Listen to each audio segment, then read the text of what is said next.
அஸ்ஸலாமு அலைக்கும் வரஹ்மத்துல்லாஹி பரகாத்துஹு.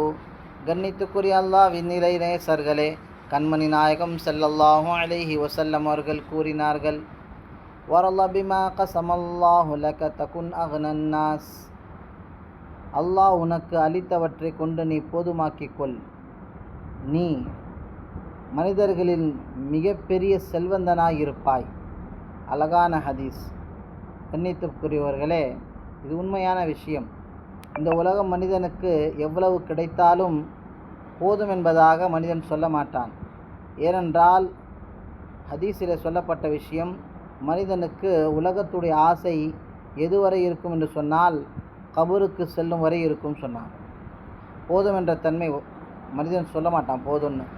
ஆனால் ஹதீஸில் நாயகம் சொல்லியிருக்கிறாங்க, நீங்கள் செல்வந்தராக வாழ வேண்டும் என்று சொன்னால் நீங்கள் அல்லாஹ் அளித்தவற்றை கொண்டு நீங்கள் போதுமாக்கி கொள்ளுங்கள், நீங்கள் செல்வந்தராகிவிடுவீர்கள். இப்படி அல்லாஹ் நபிகள் நாயகம் ஸல்லல்லாஹு அலைஹி வஸல்லம் அவர்கள் யாரை செல்வந்தன் என்று சொன்னாரோ அப்படிப்பட்ட ஒரு செல்வந்தராக ஆவது முழு உம்மத்துக்கும் லேசு. நபி ஸல்லல்லாஹு அலைஹி வஸல்லம் யாரை செல்வந்தன் என்று சொல்கின்றாரோ அப்படிப்பட்ட செல்வந்தராக ஆவது முழு உம்மத்துக்கும் லேசு. உம்மத்தில் இருக்கும் ஒவ்வொரு மனிதனும் நபி சொன்ன மாதிரி செல்வந்தராக ஆக முடியும். நபி என்ன சொன்னாங்க? உனக்கு அல்லாஹ் எதை உனக்கு தந்திருக்கின்றானோ அதை கொண்டு நீ போதுமாக்கிக்கொள். நபி சொன்ன மாதிரி செல்வந்தராகிறது முழு உம்மத்துக்கும் லேசு.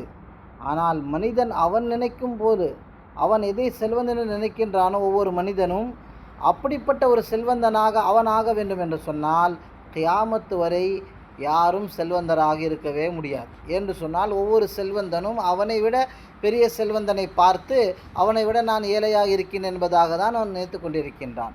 ஆகையால் நாயகம் ஸல்லல்லாஹு அலைஹி வஸல்லம் அவர்கள் கூறி காட்டிய செல்வந்தனாக ஆவதற்கு நாம் அனைவரும் முயற்சிக்க வேண்டும்.